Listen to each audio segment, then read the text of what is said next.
জ্ঞান অর্জন করতে, ইলম অর্জন করতে, জ্ঞান হচ্ছে পৃথিবীর সবচেয়ে দামি সম্পদ। খাবারের প্রয়োজন কারো 3 বার লাগে, কারো 4 বার লাগে, কারো 2 বার লাগে, কারো 1 বার লাগে। খাবার যেরকম 3 বারে হয়ে যায় স্বাভাবিকভাবে, কিন্তু ইলম তা নয়। ইলম প্রত্যেকটা সেকেন্ডে, প্রত্যেকটা মুহূর্তে, প্রত্যেকটা সময় লাগে। এই জন্য খাবারের চাইতে ইলমের মর্যাদা অনেক বেশি। আপনারা জ্ঞান অর্জন করতে এসেছেন, এজন্য আপনাদেরকে মোবারকবাদ, সাধুবাদ। কিন্তু বাদাম বুট খাচ্ছেন, এটা ঠিক হচ্ছে না।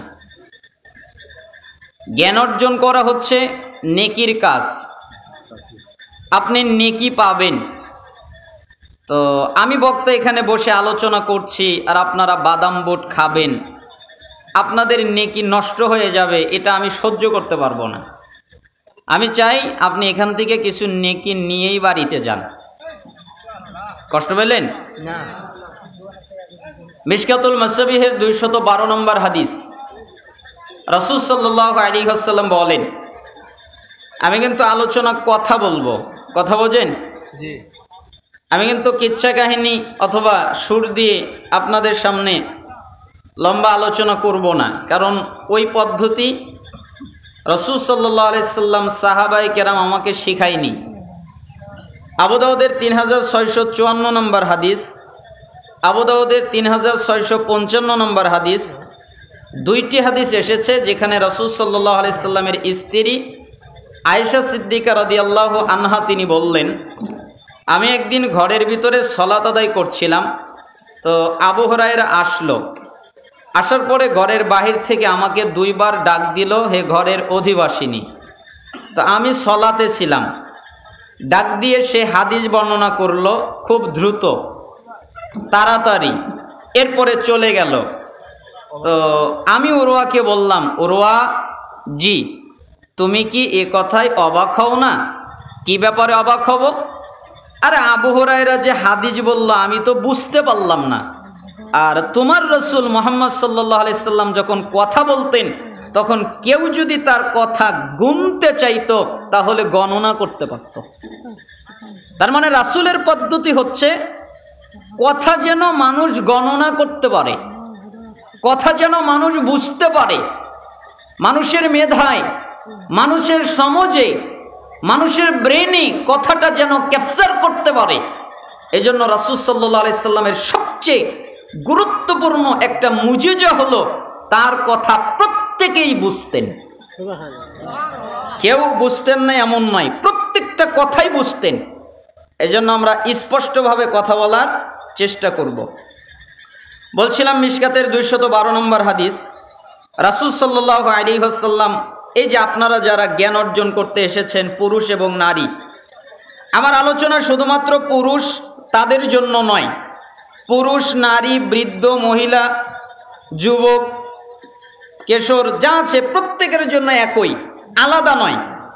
রাসূল সাল্লাল্লাহু আলাইহি সাল্লাম বলেন, মান সালাকা তরিকান ইয়ালতামিসু ফীহি ইলমান সালাকাল্লাহু লাহু বিহি তরিকান মিন তুরুকিল জান্নাহ।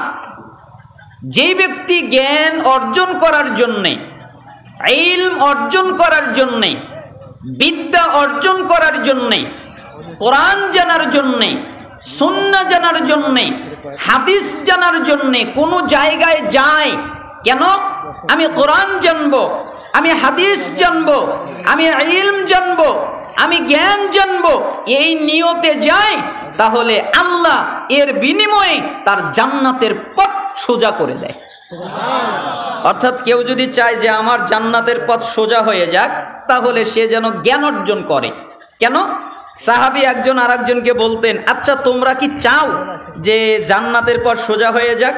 কয় আমরা তো তা চাই। তাহলে তোমরা জ্ঞান অর্জন করো, তোমরা ইলম অর্জন করো, তোমরা বিদ্যা অর্জন করো, তাহলে আল্লাহ তোমাদের জান্নাতের পথ অটোমেটিক সোজা করে দেবেন। তার মানে জান্নাতের পথ সোজা হওয়ার একটা মাধ্যম হচ্ছে জ্ঞান অর্জন করা। মিশকাতুল মাসাবিহের 220 নম্বর হাদিস, রাসূল সাল্লাল্লাহু আলাইহি ওয়াসাল্লাম বলেন, মান খরাজা ফি তালাবিল ইলম ফাহুয়া ফি সাবিলিল্লাহ হাত্তা ইয়ারজিউ, যেই ব্যক্তি জ্ঞান অর্জন করার জন্যে, ইলম অর্জন করার জন্যে, কোরআন জানার জন্যে, হাদিস জানার জন্যে বাড়ি থেকে বের হয়, কেন? আমি কোরআন জানবো, আমি হাদিস জানবো, আমি জ্ঞান জানবো, আমি ইলম জানবো, এইটা তার নিয়ত। তাহলে যতক্ষণ পর্যন্ত বাড়িতে ফিরে না যায় ততক্ষণ তার আমল নামায় জিহাদ করলে যে নেকি হয় আল্লাহ ওই নেকি দেয়। কিসের নেকি? জিহাদ। আজীব ব্যাপার। কাফেরদের বিরুদ্ধে যুদ্ধ করে জিহাদ করে আপনি যে নেকিটা প্রাপ্ত হতেন, জ্ঞান অর্জন করার কারণে আল্লাহ ওই নেকিটাই আপনাকে দিবেন। কেন? ওই যে বাড়ি থেকে নিয়ত করেছেন যে আমি আজকে জ্ঞান অর্জন করব। আর যদি নিয়ত থাকে যাই বক্তাকে একটু দেখে আসি, ভালো লাগলে বসবো, না লাগলে বসবো না, মন মতো হলে বসবো, না লাগলে বসবো না, উঠে চলে যাব, এইরকম যদি নিয়ত থাকে তাহলে তার আপনার নেকি হচ্ছে না। কিন্তু আপনার যদি নিয়ত থাকে যে আমি জ্ঞান অর্জন করব, যেরকমই হোক আমি ইলম অর্জন করব, তাহলে আল্লাহ তাআলা আপনাকে জিহাদ করার নেকি দান করবেন।